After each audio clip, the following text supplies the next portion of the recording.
Okay, Desperate Housewives superfans. What? Why are you gagging? Because I just wiped Blanche's eye drainage and it like seeped into my nail. Oh, ew. Hi, Desperate Housewives superfan. Hi, Desperate Housewives superfans. Welcome back. It's midnight for summer. I'm Christy Gomez. I'm Summer Moran. And this is We Know What You Did. We know what you did. It makes us so sick. We're going to tell.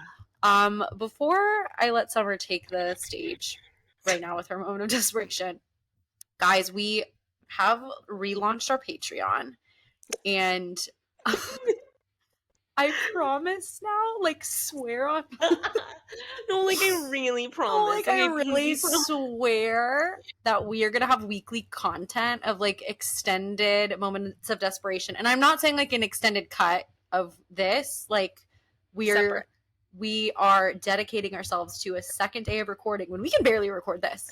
We are They're like, we know.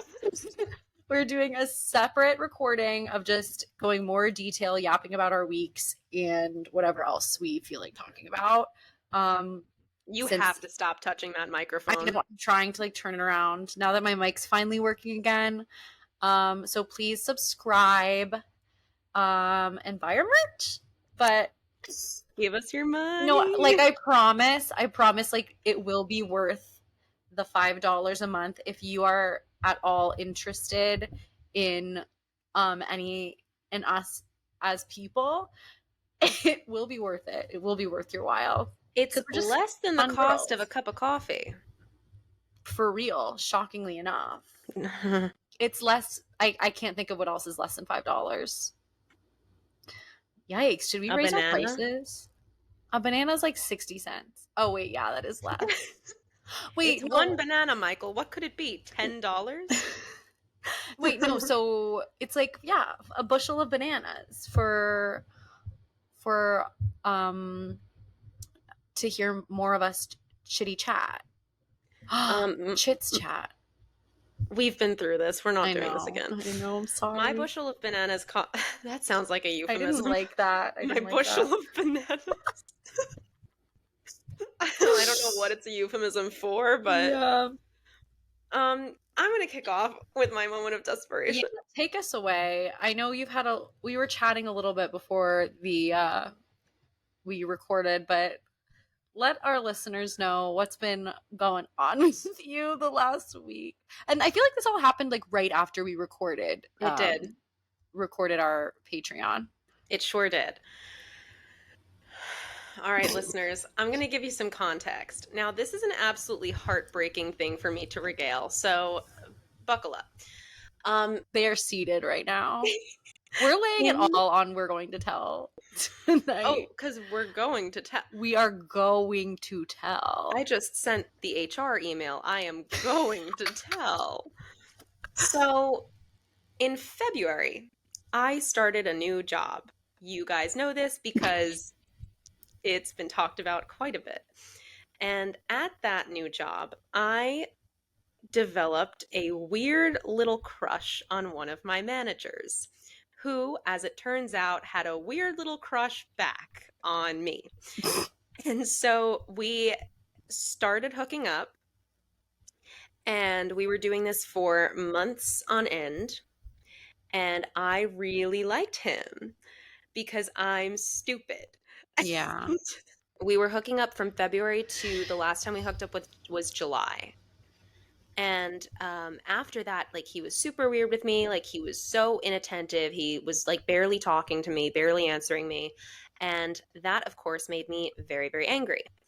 So I did what I had to do to make myself feel better about that, which is totally normal and not at all questionable. And then... And did what?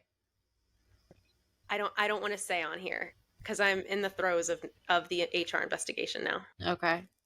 So, on Wednesday last, I was working at my restaurant, and who walks in but my friend from high school, who I haven't seen in about a year, But before last year, I had not seen him since high school.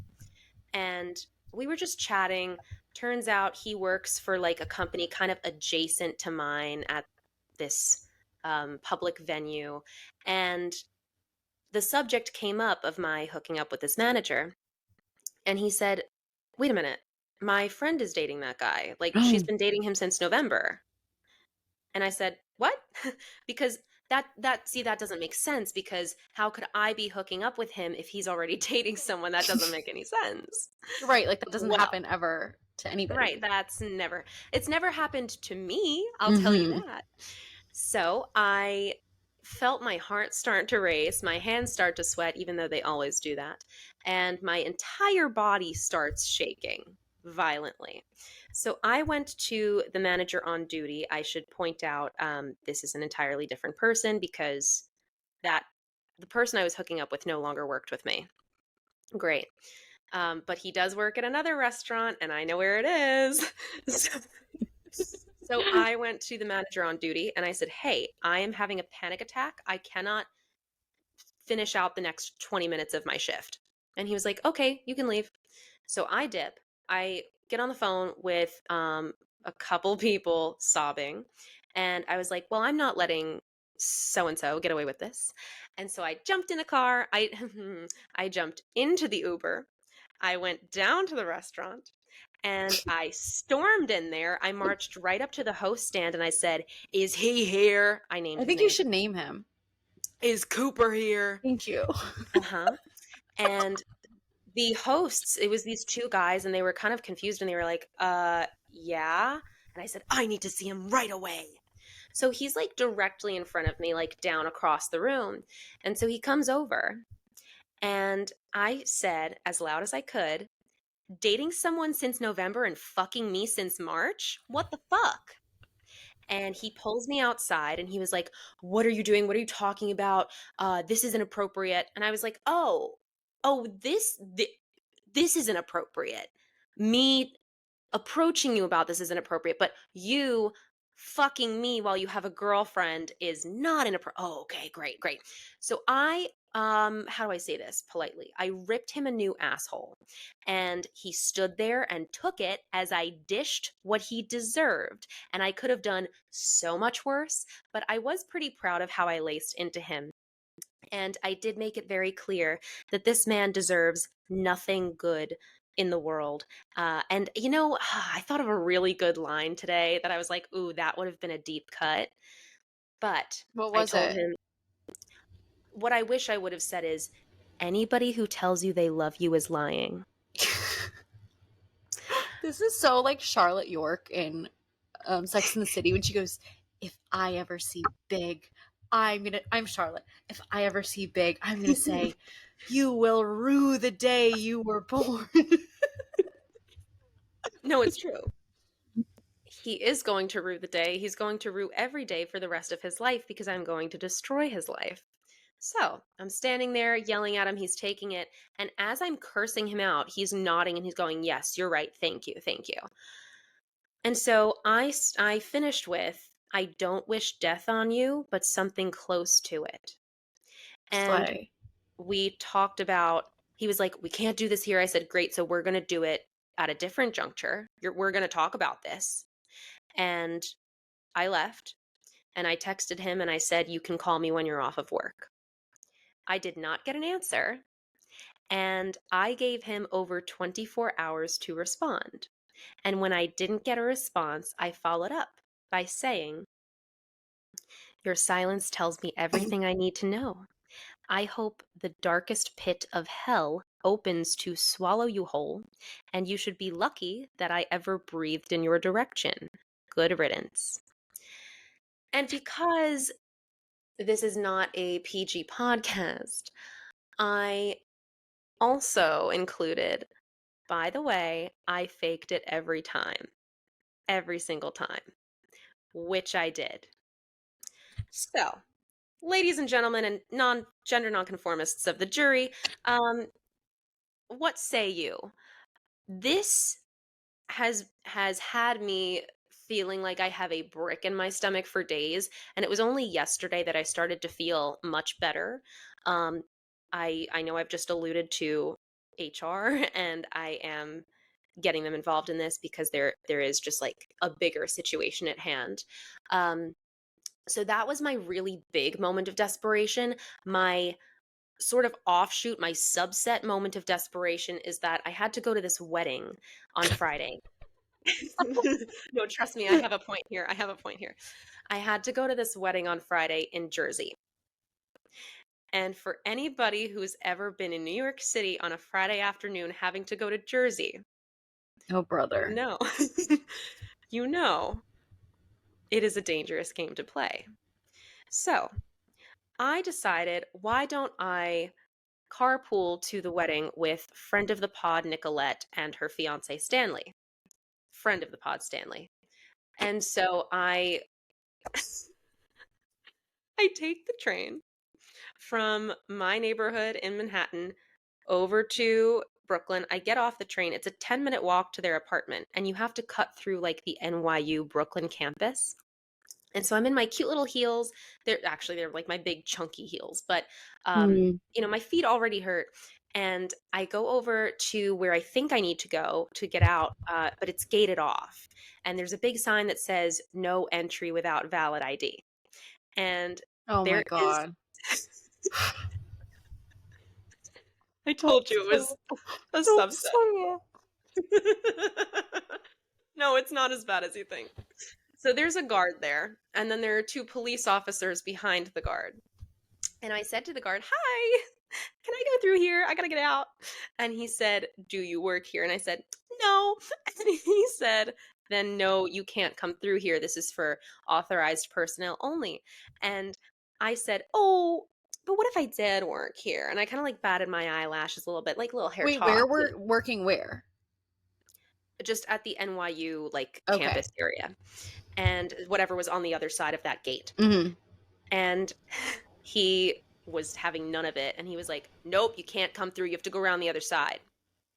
So I looked at the other two officers behind him, and one of them was really cute. So I made eye contact with him and I said, "Okay, I'll just take my cute little heels and I'll head over there." I felt like Gabby Solis. I was gonna And say this is very Gabby of you. and the cute officer goes, "You know what? Just come with me. I'll walk you over there." Bingo. So he takes me through this gated area. It's actually like kind of a long walk, so you have to go like 2.5 blocks up. And Mm-hmm. he was explaining that this was sectioned off because it was like a law enforcement area of work. It was like all law enforcement buildings. And I was like, "Oh." And so as we're walking, we're chatting, and like somebody was coming up towards us, and he goes, "No, no, it's okay. She's with me." And I was like, "Tee."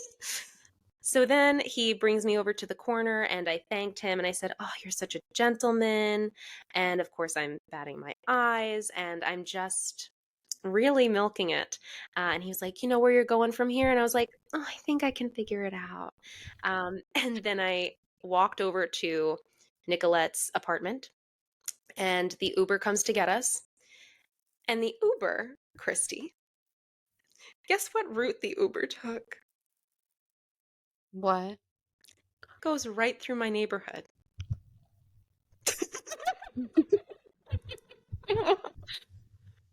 Yeah. Wait, so So you went all the way to Brooklyn just to pass your neighborhood? I passed my apartment. Yeah. Not only are we cutting through my neighborhood, but we're sat in the same spot for like 20 minutes Incredible. because of the traffic to the tunnel. So Then we Nicolette could have get, just picked you up then. yeah. Hmm. So we get to the tunnel and we're sitting outside of the tunnel for about a half hour. And the ceremony starts at 6:30. It is now 6:35. Okay, hold on. I will say, knowing that you live so close to the Holland Tunnel. No, not the Holland Tunnel. What tunnel is it? It is a Holland Yeah, Tunnel, it's the yes. Holland Tunnel. Did nobody like think about that in advance? That that's probably how the Uber would go? Or am I the only one with a working brain? So, A, you are the only one with a working brain, but B, I didn't actually know where we were going. And Okay, that makes sense. So like I lost the invitation Hmm. and I didn't bother to look it up. I just knew that But still, some like, of you my knew it was in Jersey. yeah, and I knew it wasn't accessible by train, so I was like I need to go with somebody. And then as we're sitting outside This the is still tunnel, proving my point. I'm sorry that, like, it makes sense that you would have to go right through the tunnel. no, I know. So as we're sitting outside the tunnel, sitting there in traffic, waiting to get through, missing the ceremony, Nice. I said, "Hey guys, how much is this gonna run us?" And they said, $150. Very cool. Very cool. So we finally get to the venue, and the ceremony is ending. They're all walking back down the aisle. That's lucky though, because I think the ceremony is the worst part of the wedding. So you It didn't miss is, much. but the venue was so beautiful. I was like, oh Mhm. no, I would have actually liked to see that ceremony just because it was Yeah. so pretty. Um, so we're in the cocktail hour area, and um, my friends who were in the wedding came in, and I was like, guys, that was so beautiful. You did such a good job. So I was pretending that I saw the whole thing. Meanwhile, cocktail hour is starting. I dive right into a gin and tonic, and I have to pretend to be happy for people. Meanwhile, I've just found out I was the other woman. Right. And that, Christy, is my moment of desperation. The other woman. Okay. My thing is like, you need to really dive into Tortured Poets Department. I know. Like, this is like a perfect situation for you to like, I really feel like you would connect with it really well if you listened to it. Were you sent by someone who wanted me dead? As soon as I'm emotionally stable enough to No, no, handle no, no, that. no, no, no, no, no. But the best time to listen to Taylor Swift is when you're not emotionally stable enough for it. Oh, okay. Good to know. Because I think I was like thinking about this in detail. I was like, I truly like Taylor Swift articulates literally anything that you ever feel. So if you just Yeah. listen to her, it's better than therapy because it's like, yes, thank you. That's what I think. That's what I needed. Yeah, validated. Yeah.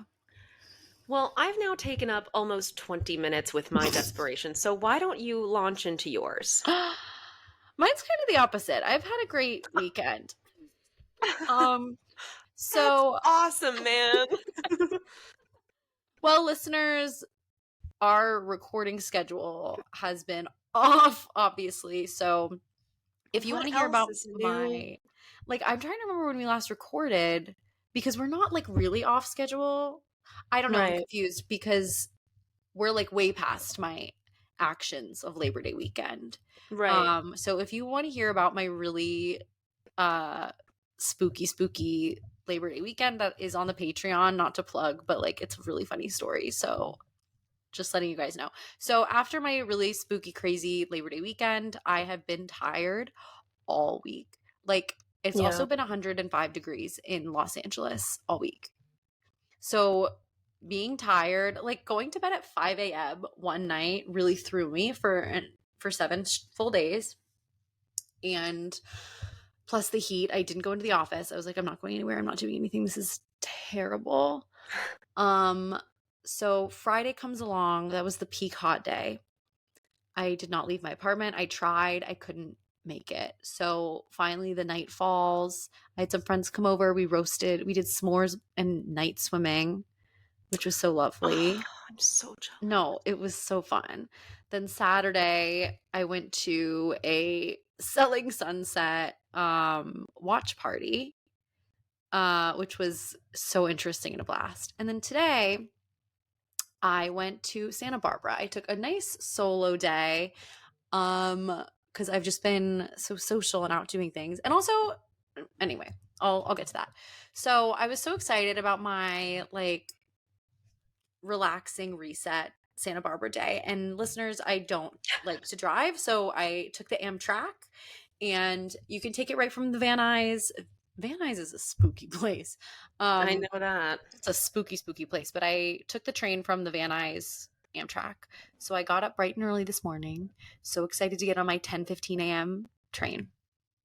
So I get to the station, and it's just me and a bunch of like boomers. So the train I was on, it's not like the Pacific Sunliner, which is just goes through California. This one I realized this today. This is like an overnight train. This goes all the way up to Seattle. So here's me. I'm only on this train for 2 hours going up to Santa Barbara. These people are going to be on the train. They're still on the train. Like, legend has it, they're still on the train.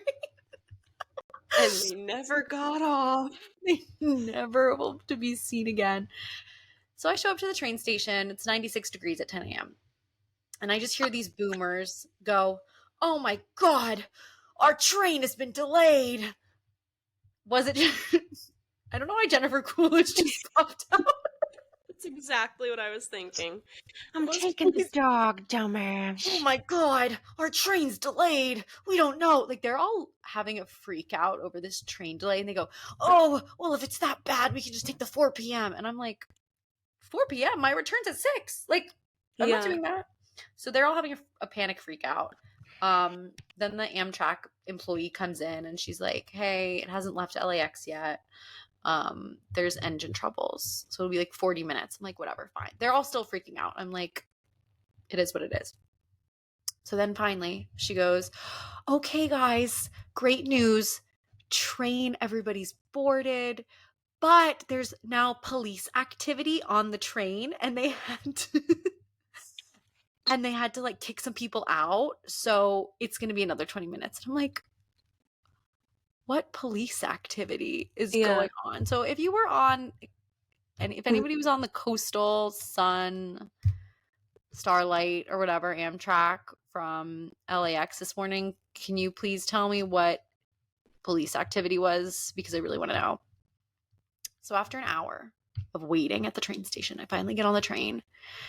Stunning ride. We get stuck in Simi Valley for another 20 minutes. I'm like, let me go. Let me get off. Simi? I thought it was Simi. No, Simi Valley. This is correct. I'm pronouncing this right. It's Simi Valley. No. I believe you. Simi Valley was giving Frontierland. I was like, okay, this is Frontierland IRL.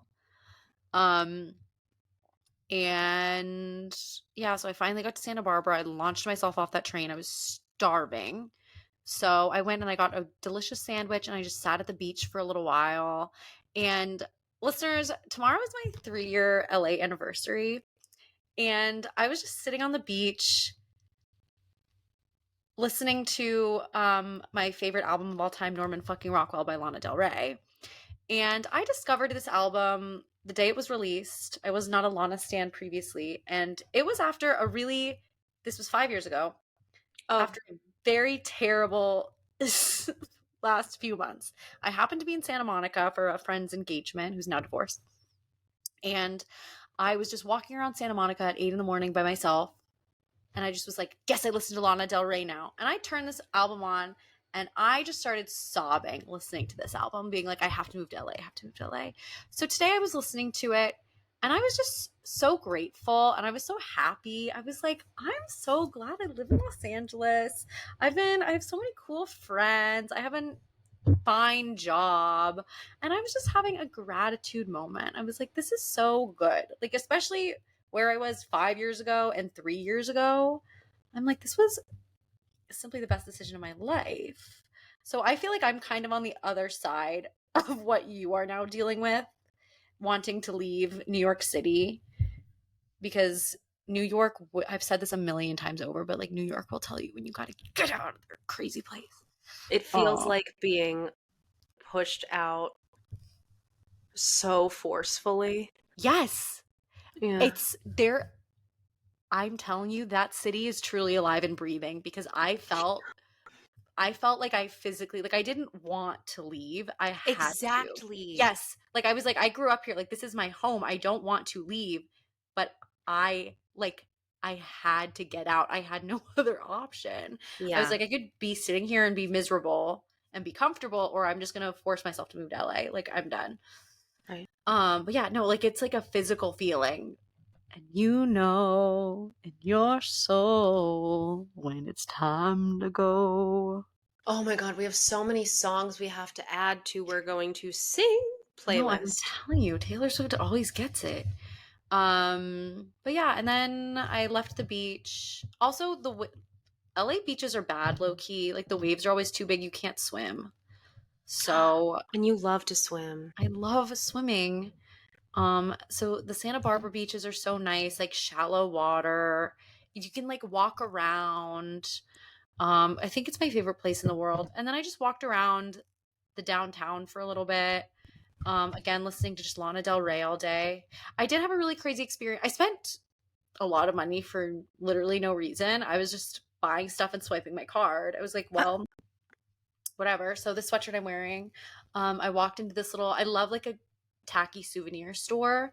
Yes. So I walked in there. I had a really crazy experience because one guy who was working there was just pacing around the store the whole time. Like as I'm looking around, I run into him 3 times just walking like this. I was like, okay. And then the girl at the checkout, I was like, okay, I'm gonna buy this. She doesn't say a word to me. She just goes, I think you were with some NPCs. I was having this discussion with that's how it Nicolette, I felt. think. Yeah. And it's like video game theory, like the idea that we're all living in a video game. Yeah, no. I'm starting to believe that. Also, I feel like your life is being very like teen drama right now, Yeah, tell me about it. which like been there, but like mine feels very sitcom because earlier this week the power goes out in half my neighborhood. But yeah, so it was like 105 degrees, half the neighborhood loses power. I get a call from Kevin, friend of the pod, Kevin, and Hannah's fiance. And he goes, I lost power. Can me and the dog come over? And I was like, sure. So me and Kevin were just hanging out with Perry, playing Mario for like hours. And it just felt like I'm like, my life is a sitcom. My apartment is like the main set. Yes. Trader Where was Joe's has Hannah? become like the new third place. She was at work. Oh, okay. Like, and I will just like show up to her work sometimes if I have something to tell her. Plus, like Jax's is my third place. Yeah. It's just things are feeling a little See, cuckoo but I crazy. think that's so interesting because it's reflective of where we live. New York City is a drama and LA is a sitcom. Yes, no. When I was living in New York City, I think the last 3 years were extremely teen drama. Like it was Gossip Girl. I think actually. Yeah. So many people when they move to LA, they're like, the people here are so fake. It's hard to find real friends. I have not found that to be true at all. Like I think within the last 3 years, this year finally, like with Hannah moving here and like really building my relationships, this has been like the year where I'm like, I live in LA. Like I'm happy Yeah. here. Like I'm good. Because it takes time. But I have easily made friends here. And I think it's very Yeah. much like the energy that you push out. Like I came here with like a positive mindset. I was like, I'm going to make friends. I'm going to be doing all these things. I'm going to have a good time here. So people who are like, LA is fake. Everybody's fake. I'm like, maybe you are fake. And those are the Well, people you're attracting. Because even I've the never people- attracted that.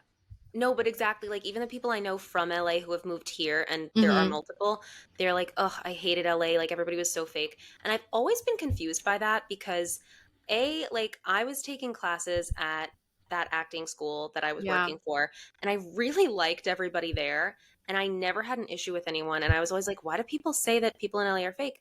And then when that comes up with someone that I'm talking to here, I'm like, well, I feel lucky because like everybody I know in LA is through my friend Christy, and like she knows really good people. I've never had an issue with my friends in LA. Like they're all really nice, genuine people. I just feel like I've never really had that issue in general. Like I've had my fair share of drama, but I don't think I've had like a fake, like somebody who I'm like, okay, this was like a fake Like, friend who yeah. was working against me the whole time. Like I've never Yeah. experienced that because I'm not like that. I do want to mention, I want to point out, it is 1:45 a.m. in New York City. So I would like to get into the episode. We should get into the episode. This is season 3, episode 4, Like It Was. And my first note says, Mike has awoken. Okay, that's my second note because my first note was in the recap Mary Alice says the prodigal son returns about Andrew, and she said the exact same thing about Zach. Topo, you gotta stop. Okay, Mike Delfino rises. He does. Mike wakes up, which is what I think I'm going to title this episode. Mike wakes up. Well, because we have Mama Solis wakes up. Oh yeah. Wow. Huh. At least Mike was being monitored when he woke up. Yeah, but you know, wait, I forgot. Hit by a car coma. Hit by a car coma. Edie's there, and he grabs her arm, and he's giving like, he creeped me out a little bit in this scene. Yeah. Like, he doesn't look real. Like, it didn't look like that was actually James Denton. It was very Pet Sematary to me. Yeah, like I didn't like it.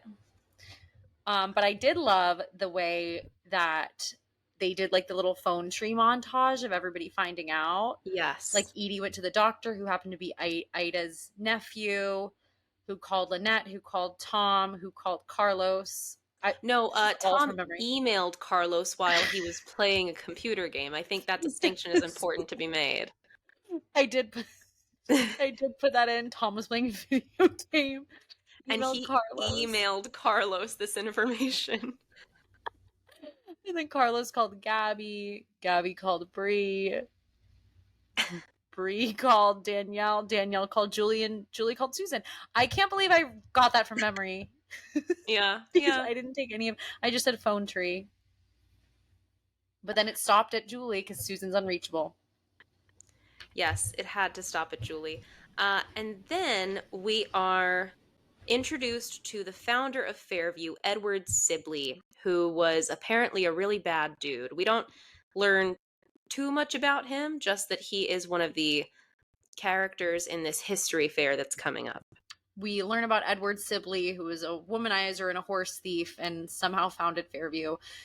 Then we zoom out, and Danielle, shockingly, is working on a project about him and doing her homework. I gasped. Yes. She has never done homework before. This was the first time. It was. And then we are at the Bree, Orson, Hodge, Vandekamp residence, and they're all discussing alibis for Andrew's. I wrote disappearance, but what I really meant is like, what is it called when you take a little vacation? Like his sabbatical. Sabbatical. So they come up with this idea that he was at drama camp. This is Orson's idea. I just wrote that he's so funny.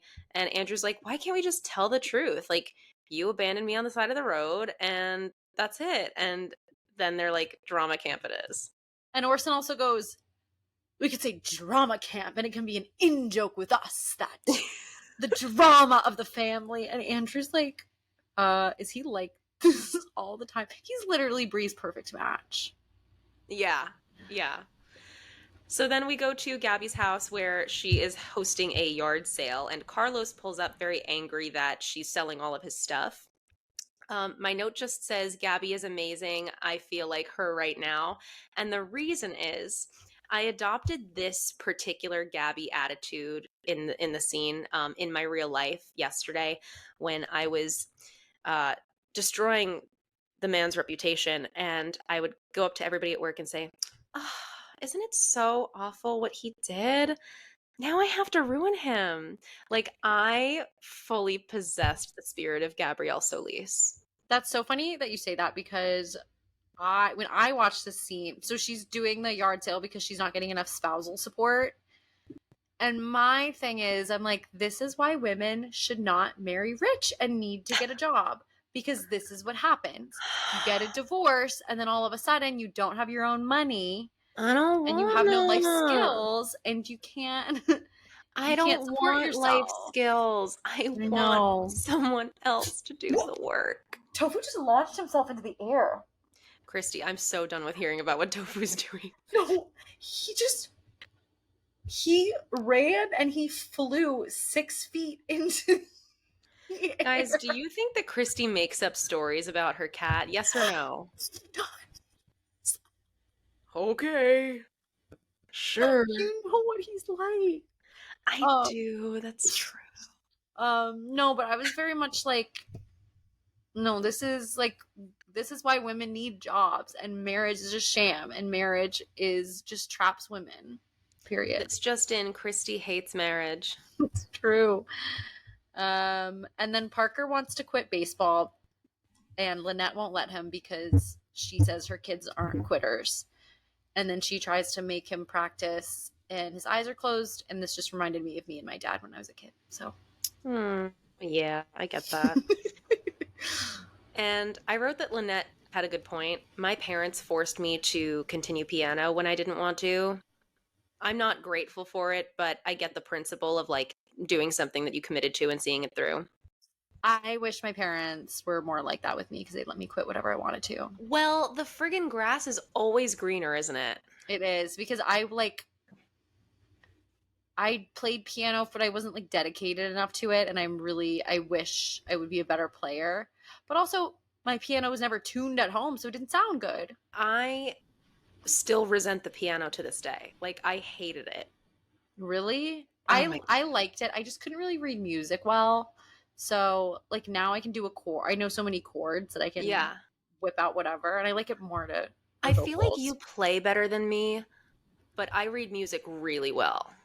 Oh, interesting. Yeah. Because I can't read music, but I can play. That's so weird. I think if Wait, this is good. No, we can't. No, we should start a band when you're here. I'm not kidding.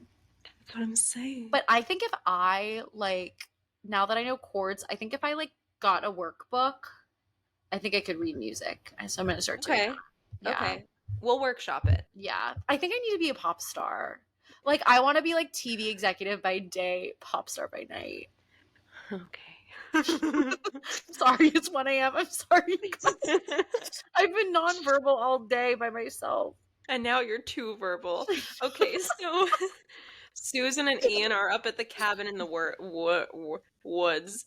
What happened? Susan and Ian are up in his cabin in the woods, and he uses the L word. He says something like, "I think I could love you." And I was just like, ooh, yikes. Ugh, I was so over it. I just feel like they're really too rushed. Like, we're 4 episodes in. Why is this man saying that she loves Susan, and why has she been in the house with him for 2 episodes? It's one of my favorite things about you, Christy, is that I notice it while we're recording and I don't say anything, and then I giggle when I'm editing it, but you will use the wrong pronouns for characters all the time. So you'll be like, yeah, so like Ian meets up with Susan, and then she tells Susan that and you do it constantly. So you're just always misgendering these characters. Not one time. So Orson finds Mike and she tells Mike. I feel like you mostly do it with the guys. Wow, I said girls only. So then we get to the hospital where Edie is sitting with Mike. She's feeding him. I hate everything about this. I know what's coming. It makes my tummy hurt. But Mike is super confused. His timeline is off, so he thinks it's 2004, and he has this 2 years worth of memory loss. Very conveniently doesn't remember any, just only remembers moving on to Wisteria Lane, and that's it. So he doesn't remember Susan. He thinks it's 2004. He references Rex being alive, and the doctors say it's extreme frontal lobe damage. I know a few people with that. Me too. Thinking of the same ones. Yeah. And you just see Edie's frontal lobe flaring up. So then we're at this Fairview Little League game. I guess they're the Fairview Falcons. And Tom and Lynette are sitting on the bleachers. They're talking about possible jobs for Tom. I wrote that I'm so happy Nora isn't here. I kind of forgot of her existence, and then I was mad that I remembered, but I was glad that she wasn't in the episode. It was very refreshing. I wrote that I am, Lynette and I are one again. Yeah. Because they're just sitting there and she's like, hey, I have this job opportunity for you. Are you interested? It's really good. And the problem is Parker sucks and the kid pitching is really good. He has a really good arm. So Lynette goes to find him while he's buying cotton candy. He doesn't have enough money. She spots him, and then she's like, "Come walk with me." And she bribes him to let Parker get a hit. I also love how they cast this like 14-year-old to play an 8-year-old. Yeah. Because they make note, they're like, he has an arm of a 13-year-old. He When is you one. see him next to Parker. Yeah. Also, I love it when we only have one Scavo kid and the other ones are completely unmentioned. Yes, I forgot. Wow, I honestly forgot about that. Like they were putting so much attention on Parker. Like, why was there no noise in the back? Where's the baby? Right. Like, right. The other kids just did not exist in this episode. He was an only child. That's Lynette's dream. Yeah. So it's a Lynette dream sequence. Yeah, when she has one kid to take care of and be able to afford to give a pitcher $50. Yeah, they can't afford what Nora's threatening to extort from them, but she can hand over a $50 bill to a 13-year-old. Love her. She said priorities. She's so crazy. Love her. So then Carlos shows up to the house and he's like, I'm moving back in. You're getting the spousal support you want, but now I can't afford rent. I'm not bringing in the money I used to. We haven't seen him work since season 1. So, yeah, that makes sense. Like, Gabby's trying to run him dry with like lawyer fees plus spousal support. This man is not making any money and hasn't Right. in 2 years. Right. He's not made a dime. No. He's just been spend. So then we're back to the ball game. This kid, Nicky, is trying so desperately to get Parker a hit. He's like really throwing the slowest ball he can. And finally, Parker does get a hit, and the ball hits Nicky right in the head. And he immediately, everybody crowds him and he points at Lynette. But, like, what why? He had to give him up. Oh, wait, because they find the $50 in his pocket. Yeah. That's why. They're like, why do you have this? Yeah. Oh my God, they said you're poor. Why do you have $50? Now, the next scene is the history fair. Bria's there to support Danielle in the one assignment she's ever done. And as soon as this popped up, I gasped because I forgot about this. Me too. And it's kind of a big deal. It is. It was just a giggle and a joke. But yeah, so she's telling the teacher, wow, Danielle's never worked this hard on a project before. We know. We know. We're aware. I was shocked as a viewer just watching her do anything other than brushing her hair. So then Andrew's at the fair and he sees a man and they both recognize each other. And then the guy's like, do I know you? And he goes, yeah, your backseat of your car. That one time outside the Taco Bell. Help? Yeah, and the man freaks out and runs away. And then Orson's like, hey, what was that about? And they have a conversation. I love the way Orson's handling this. I know, Orson's so amazing. Like, it's so nice. Like, he's just being so fatherly. He's not being judgy at all. He's just like, okay, this is my kid now. This is how he met Andrew, too. It's just like, it's very sweet. It's like a real father figure. There is a part of me that feels the need to defend Orson Hodge in a way adjacent or akin to how I defend Severus Snape from people who hate him. I'm this man's full-time lawyer. Okay, that's me with Paul Young. Like, I get it. But Cooper, you don't want me on your bad side. Like, he's messed with the wrong person's friend. No, he has. I fully expect for him to wake up in a bed full of locusts. My frontal lobe is dissolving. I love doing bad things. He messed with the wrong person's friend. It's like so non-threatening.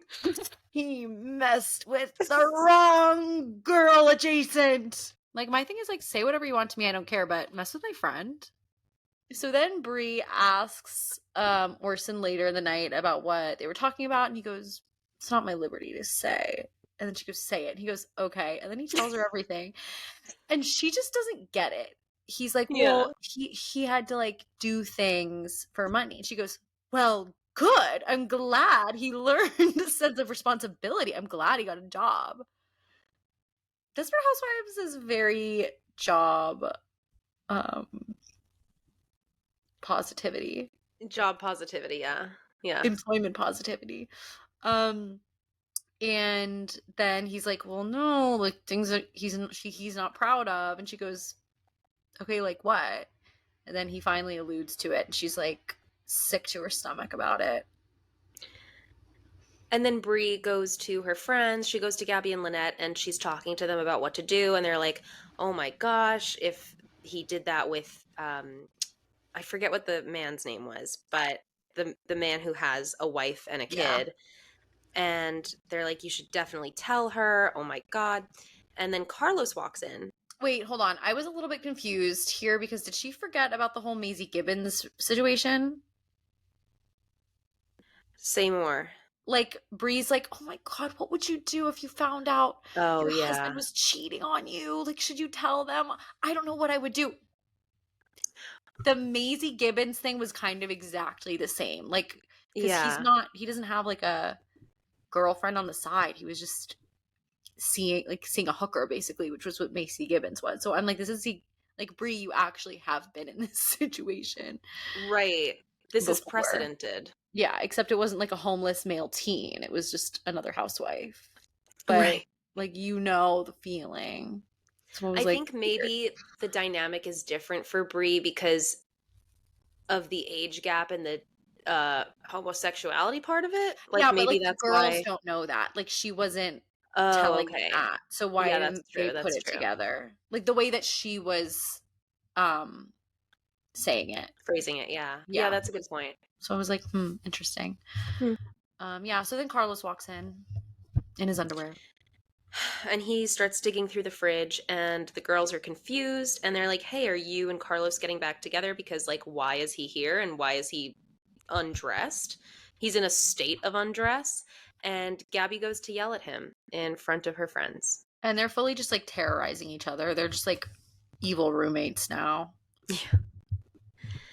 Susan and Ian slept together again, and they're having this nice little romantic moment after they've had sex. And then Julie calls because for some reason they get a spot of signal, and she tells Susan that Mike has woken up, and Susan has, what is it, Christy? A Zack attack. All of a sudden she's like, "Oh my God, don't look at me. I can't believe we did this." Once again, like, why would you go somewhere with no signal if the man that you love has been in a coma and you need, like, God forbid, what if he died? Yeah. Like, wouldn't you want to know what's going on? Like, you're his point of contact? I don't know. It was, I think, dumb storyline a little bit. Sorry. Yeah. But, so yeah, then she freaks out, and then the coach is now kicking Parker and Nikki both off their respective teams because of the bribery. That's not fair. I know. The issue. Don't kick Nikki off. Yeah, Nikki definitely doesn't deserve it, and that team needs Nikki to win. Yeah, they need their 13-year-old. I don't remember who they were, but I know the Fairview was the Fairview Falcons because of Parker's little uniform. Oh, yeah. No, I didn't catch the other team. It just, like, was giving Anaheim Angels. Ooh, sorry. It was giving Anaheim Angels. Yeah. Well, it is LA Angels, but yeah. Yeah. No, it's the Anaheim Angels. No, it's technically the LA Angels. Since when? It's the Los Angeles Angels. I will look this up right now. Oh. Which is weird because... No, Hannah the other night, neighbor Jen's fiance was at a Dodgers game, and she's like, "Why isn't he back yet?" And Hannah goes, "Oh, maybe they're watching the fireworks." And I was like, "Hannah, that was..."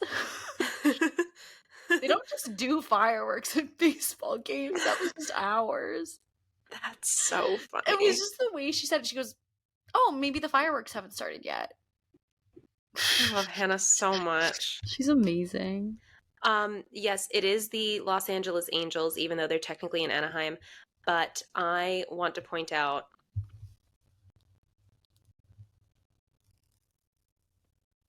I lost my train of thought. Wait. Hang on. You just want to point out Anaheim Angels. Oh, I just want to point out that naming the team the Los Angeles Angels is weird because then it's the Angels. Yeah. Well, that's the colonization of California. Colonizers. Tom is like upset because he's saying that he's like, Lynette, you're not letting Parker quit because you're projecting of how I feel, and you're not letting me follow my dream. You don't have a dream. Tom, you're a loser a little bit. You had a really good job. You don't know what you want to do. You're 40 and you don't have a job. So Right. But he goes, the way he just goes, you don't want me to follow my dream. Like, you're a man. Why do you have a dream? You should just have a job. Dreams are for girls. Sorry. Dreams are for girls. Dreams are for Girls love girls. to dream. Yeah. So then we go back to Susan and Ian. Susan is rushing out of the cabin. She's packing up all her things. She's throwing stuff into the car. And she is so angry that Ian is not like hustling up. And then she says something like, you'd be moving faster if it was Jane that woke up. Kind of real for that. Yeah. Like, I think the way that he's acting is a little bit like, you should be a little bit more attentive, because I feel like he would know like how that feels. I think I understand her actions completely. I do, but I liked how this was such a deep cut. But like, I am trying to see it from Ian's perspective. Like, he's probably so hurt that he was just really exploring this wonderful romantic connection with Susan, and then it's like the rug was pulled out from under him. I guess, but again, like, he knows what he knew what he was getting into. You just hate him. I don't hate him. I just think it's like, You love hate Mike. them. I just love Mike. No, I get it. Yeah. Meanwhile, while they're moving and grooving at the house, Edie is, quote unquote, jogging Mike's memory. And she's like, do you remember Susan? And he goes, not really. And she goes, oh, you guys dated for a little while. She's obsessed with you. She's a stalker. She was terrible to you. And we see Orson is watching this from the window. He's creepily staring in, and then he talks to the doctor. Oh, yes, because he did find out. I did make note of this. Like, when Bree was like, oh, that pie is for Mike. He woke up. I loved that they just like seamlessly worked that in, because it just reminded me of that scene. It was when Mike was going to meet Orson, and it just felt like he's like, oh, I hurt my tooth. And it just didn't connect at all. Right. So like, this was like good. It was like very well written in. So then Gabby locks Carlos out of the house. So he breaks in. She calls the cops. She's sitting there swinging her feet on the table while they're arresting him. And they're like, ma'am, this is public knowledge. We can find out if you guys are married. No, it was so good. And then the misogynistic cops turn the tables on Gabby. And they're so bad. So bad, because like, what if she had an abusive husband? They were calling the cops on, because they're like, oh, you're married, ma'am. Why are you calling the cops? That's your husband. It's your lock and key. So that was kind of icky, but it was for comedy. It was funny. I just love how she's like sipping her little drink and swinging her feet on the table, being like, wow, I don't know this guy. So then Lynette goes over to the coach of Parker's Little League team to get him back on. And he wants her to buy new stuff for the team, like new merch. And she's like, you want a bribe? You're bribing me? And the coach is like, well, yeah, that's what got you into this. I missed that scene somehow, so period, Lynette, I guess. Do what you gotta do for your kid. So then Bree goes to see the wife of the guy, we forgot his name. Let's And call him Howard. I think that was his name. Really? I think it was Howard Nice. or Harold or something. So she's like, hey, I just want you to know that this is going on. And the wife is like, I've been married to him for 40 years or whatever. Like, of course I know what's going on, but thank you for detailing it out. Also, Bree, why did you have to out your son like that? Yeah. She's like, well, I'm sorry about my son's part in this. I was like, well, maybe that wasn't, I don't know. Like, I just don't think that was the right move. He's still a minor. Is he not 18 at this point? Maybe he's 18. I don't know. I mean, either way. Either way, it's like, Not great. no, it's like you're so obsessed with your image, but all of a sudden now you're outing your son for being a teenage prostitute. And then she goes, well, while we're at it, everybody knows that your daughter is sleeping with the history teacher. Okay, yeah, my note is Parker is somehow back on the team because I just missed that. Oh, yeah. We're back at Parker's Little League game. Lynette and Tom are back to talking about work, and they're kind of coming to a compromise on this. And Parker hits the ball. And he hits a pretty good hit. He's about to get a home run, and then he falls and twists his ankle. And they're like, oh no, you're going to have to be out for the rest of the season. Because they were like, how are we going to get him to quit now? I liked their little storyline. Yeah, it was lighthearted. Yeah, it was good. I liked it too. I really enjoyed it. I feel like she still gets the D story, but it's like more fun D stories than we had in for sure. So then Gabby's in jail, and Carlos goes to bail her out, and he's just like laughing. He's just trying to have like an amicable relationship, and he's like, I know you still love me. And she goes, I don't. He's like, fully convinced that they're going to get back together. They're driving, and he's like, you still love me. This man is a master manifester. He literally is. And she's like, no, I don't. And he goes, you're just saying that to hurt me. And he's laughing. And she goes, if I wanted to hurt you, I would tell you I slept with John Rowland last week. He stops the car in what is very clearly Los Angeles, California, and pulls her out, physically removes her from the car and drives off. She was kind of abusive. Why didn't she have a purse or a bag or anything? Because they ripped her out of her home. Oh, okay. Yeah. But like, why are you leaving this woman on the side of the road? That's simply not safe. Well, it's a common theme. Well, yeah. Speaking of this common theme, we find Bree yelling at Danielle about what she's just learned. And Danielle is convinced that she and her history teacher are in love. She says, what is his name? She says his name. She goes, he's 30, the guy's 35. And she goes, he says age is nothing but a number. Perhaps Bree could be a little bit, I think Bree's problem with parenting is she doesn't know how to like approach these situations. It's like, hey, your daughter's a victim. Maybe you should go talk to her instead of screaming at her for sleeping with her adult teacher. Yeah.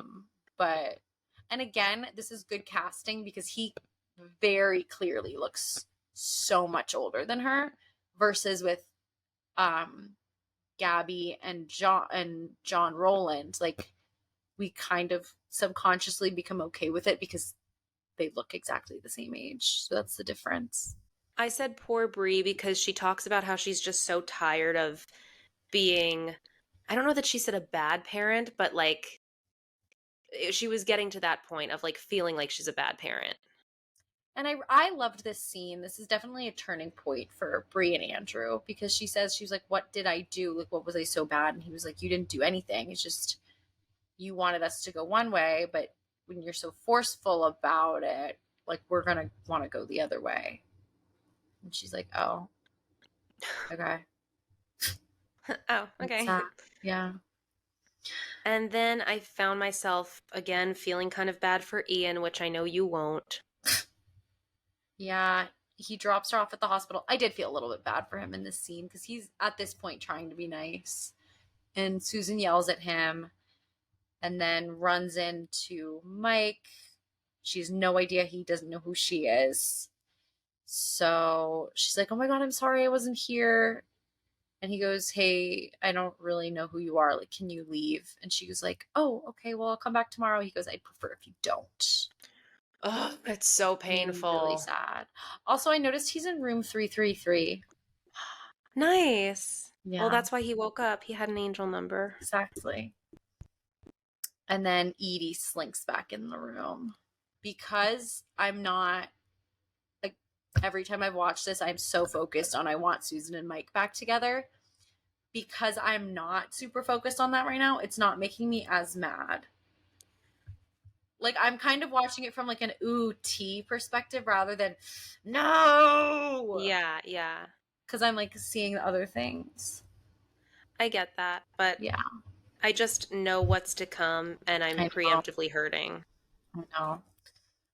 Then we were in our, like, little final monologue. I was really obsessed with, like, the really short scene of Andrew surrounded by all of his cool guy friends being like, yeah, I was at theater camp. It was really cool. It's like, this is, oh, Howard was his name. Nice. It was Howard. Then we have wife flying about Howard, and then, oh yeah, this is the scene. I said this earlier, but Mike asks Edie if he was in love with Susan, and she goes, no, I don't think you were. And then that's the end was of it the episode. that point? Yeah, I was there. Because then we leave it on a cliffhanger. And that's our episode. It is 1:30 a.m. Okay, I will let you go to bed. Guys, again, subscribe to the Patreon. If you loved the tea that we spilled in this, like, we will give you more. Yes, we will. If you're really invested in what's going on day to day, we will tell you. Like, yes, we will. I suppose I'll be an open book. Yes, you will. As open as an Aquarius can be.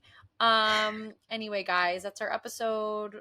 Do all the things, and Summer is falling asleep right now. So until next time, this has been Cooper. We know what you did. It makes me so sick. We're going to tell. And y'all come back now.